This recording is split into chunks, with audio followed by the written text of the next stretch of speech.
Shalom kasih Kristus, karena kemurahan dan anugerahnya kita dapat jumpa kembali. Terimalah salam dan hormat dari saya, tetap bergembira dan semangat. Kiranya kita semua diberi perlindungan, pertolongan dan kesehatan dari Tuhan.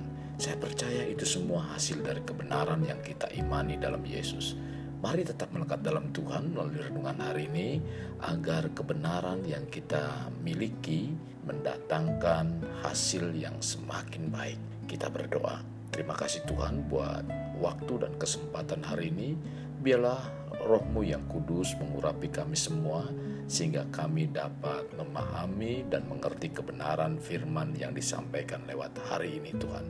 Tuhan pimpin kami agar semua yang terjadi dalam kehidupan kami mendatangkan sesuatu yang luar biasa, membawa satu keimanan kami semakin kokoh dan kuat. Kami tahu Tuhan bahwa Engkau adalah Allah yang berdaulat, yang tidak memiliki satu pemikiran yang salah sedikit pun.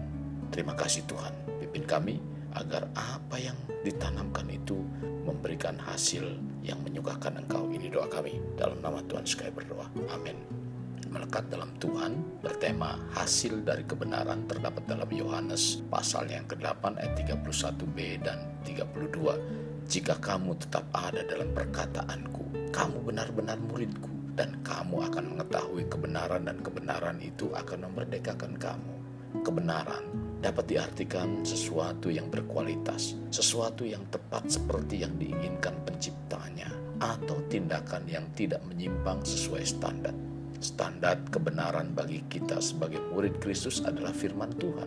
Yesus berkata soal kebenaran melalui kitab Yohanes 8 ayat 31-32. Jikalau kamu tetap dalam firman-Ku, kamu benar-benar adalah muridku, dan kamu akan mengetahui kebenaran, dan kebenaran itu akan memerdekakan kamu. Untuk mengetahui arti dari kebenaran yang sesungguhnya, berarti kita harus tetap dalam firman Allah. Artinya melakukan firman-Nya dan benar-benar menjadi murid-Nya. Kebenaran adalah kata yang mudah dan sering dipakai dalam Alkitab, dan itu pun bukan satu istilah teologis yang kabur. Kekasih Kristus, karena kita adalah makhluk sosial di mana hampir seluruh aktivitas kehidupan yang kita jalani terdiri dari berbagai macam hubungan. Dan dalam menjalani hubungan tentunya kebenaran sangat berperan. Dalam kehidupan yang kita jalani, hubungan yang berlandaskan kebenaran merupakan hal yang sangat penting. Dan kebenaran yang dimaksud tentunya bukan kebenaran satu sisi, tetapi berdasarkan firman Tuhan. Bila sikap dan cara yang kita lakukan dalam membangun hubungan berdasarkan kebenaran firman Tuhan, maka kita akan menerima kemerdekaan. Ini merupakan pernyataan Yesus kepada orang Yahudi yang percaya padanya. Bila mereka tinggal tetap pada pengajarannya, yaitu melakukan segala yang Ia firmankan, maka mereka akan sampai atau memahami hasil dari kebenaran. Kebenaran yang merupakan firman Tuhan itu tinggal dalam kehidupan kita, maka akan mendatangkan hasil.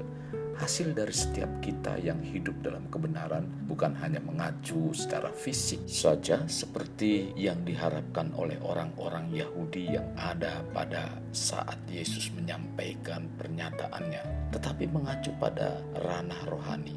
Bagi Yesus, kemerdekaan atau kebebasan yang ingin Ia sampaikan saat itu, yakni suatu keadaan di mana manusia tidak berada dalam belenggu dosa atau diperbudak oleh kuasa dosa atau hamba dosa.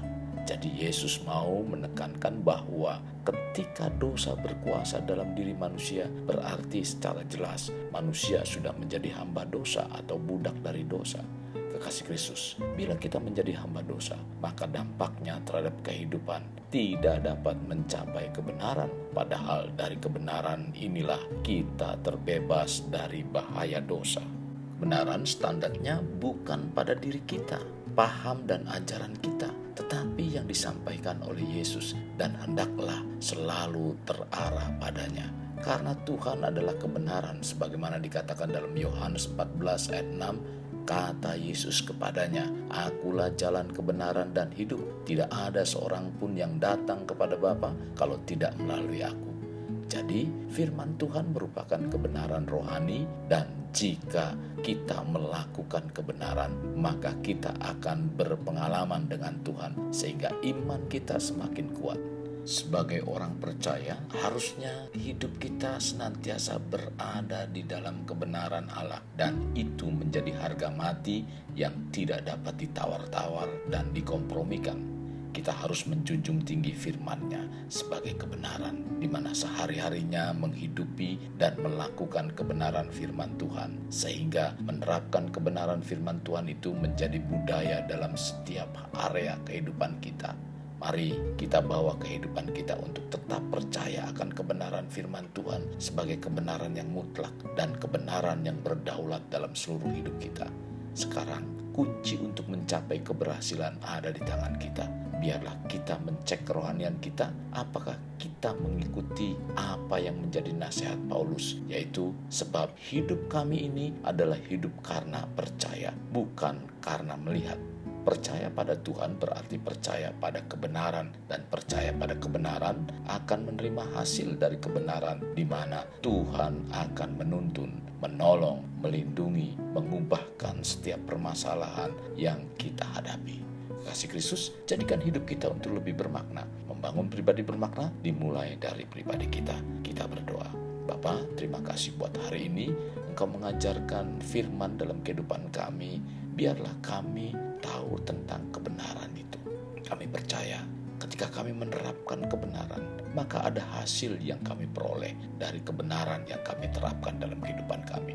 Tuhan tidak pernah salah memberikan perintah kepada kami, dan perintah yang kami terima merupakan perintah tentunya bukan yang menyengsarakan, melainkan perintah yang membawa kehidupan kami dari kebaikan menuju pada kebaikan-kebaikan yang lainnya. Kami tetap percaya bahwa semua yang ada dalam kehidupan kami, keluarga kami, dan apapun yang kami hadapi tidak lepas dari pertolongan Tuhan dan kontrol Tuhan yang akan membawa kami semakin melihat bahwa Tuhan sebagai penolong dan pelindung dan memberkati kami. Ini doa kami dalam nama Tuhan sekali berdoa. Amin. Kasih Kristus, mari kita akhiri dengan mengendahkan kedua tangan kita. Terimalah anugerah berkat dari Allah Bapa, kasih sayang daripada Yesus Kristus, dan persekutuan dengan Roh Kudus yang mencurahkan berkat secara rohani, berkat secara jasmani, dan berkat secara ekonomi. Di mana berkat Abraham, berkat Ishak, berkat Yakub dicurahkan dan dilimpahkan dari saat sekarang sampai Maranatha tiba dalam nama Tuhan Yesus. Amin. Sampai jumpa di renungan berikutnya. Tuhan Yesus memberkati. Jangan lupa like, share, dan subscribe.